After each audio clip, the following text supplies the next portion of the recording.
Stop everything. Check your change drawer right now. That ordinary 1971 Kennedy half dollar with a tiny D could be worth hundreds, even thousands of dollars. And most people are spending them at face value. In the next few minutes, I'm going to show you exactly what separates a 50-cent coin from a $2,000 payday, and why collectors are in a bidding war over these right now. Here's what nobody tells you about 1971 D Kennedy half dollars. The Denver Mint struck over 302 million of these coins. They're everywhere. Gas stations, bank rolls, your grandfather's coin jar. But here's the twist that changes everything. Condition is the golden key that transforms pocket change into serious money. Most 1971 D half dollars in circulated condition are worth 50 cents, maybe $1 if you're lucky. But the moment you understand the grading game, everything shifts. A coin in fine condition, showing moderate wear but all major details visible, that's where values start climbing into the $5 to $15 range. Sound small? Wait until you hear about the auction records. But it gets wilder. Some 1971 D half dollars have rare minting errors. Double dies, off-center strikes, clipped planchets. These aren't just coins anymore, they're lottery tickets hiding in plain sight. One error variety sold at auction for $1,850. Another pulled $2,400. And these were found in ordinary circulation. Here's the insider knowledge that separates collectors from casual finders.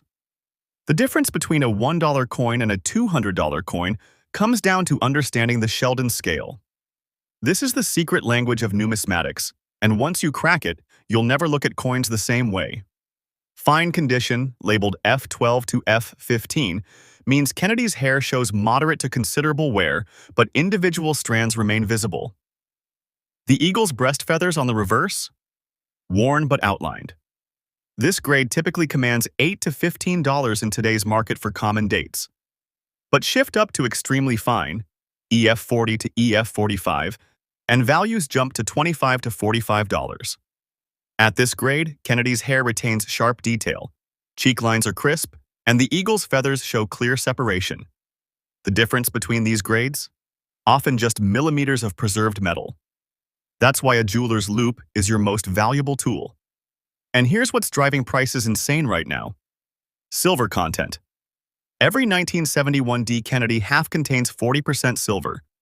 Not pure silver like the 1964s, but enough that when silver prices spike, these coins become instant commodities. With silver markets fluctuating, smart collectors are hoarding every 1971 D they find. Now we're getting to the part where fortunes are made.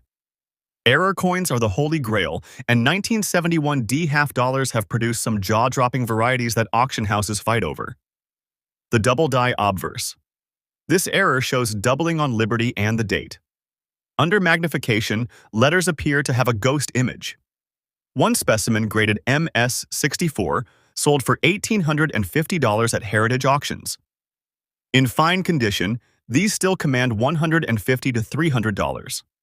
Off-center strikes happen when the planchet isn't properly aligned during striking, and you get partial designs. A 1971 D with 15 to 20% off-center, even in circulated condition, brings $200 to $400. With 50% or more off-center showing the date, we're talking $800 to $1,500. Clipped planchets look like someone took a bite from the coin's edge. This happens when planchets overlap during cutting. Even in fine condition, these fetch $75 to $150.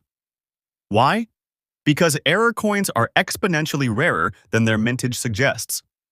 Die cracks and cuds are raised lines or lumps caused by damaged dies.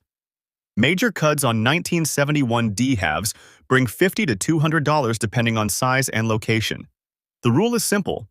The more dramatic and obvious the error, the higher the premium.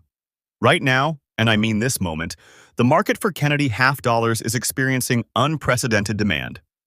Here's why you need to act fast.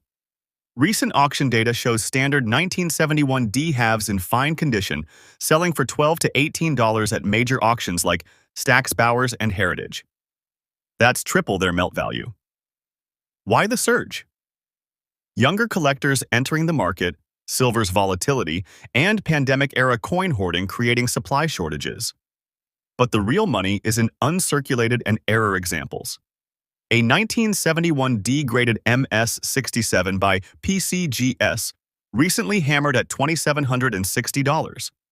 An MS-66 brought $840.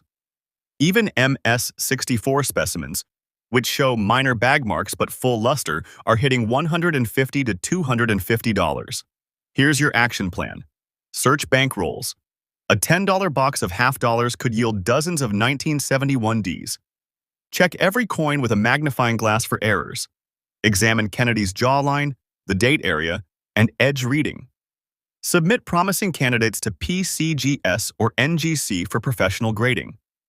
Certification multiplies value. And here's the insider tip. Look for full bell lines on the reverse. If the horizontal lines on the Liberty Bell are complete and unbroken, your coin grades significantly higher. This detail alone can add $50 to $300 to your coin's value. Don't wait. Every day, rare 1971 D Kennedy half dollars are spent at face value because people don't know what they have. Check your change tonight. Visit your bank tomorrow. That worn half dollar in fine condition might be your ticket to hundreds or thousands of dollars. The treasure hunt starts now, and you have the knowledge to win.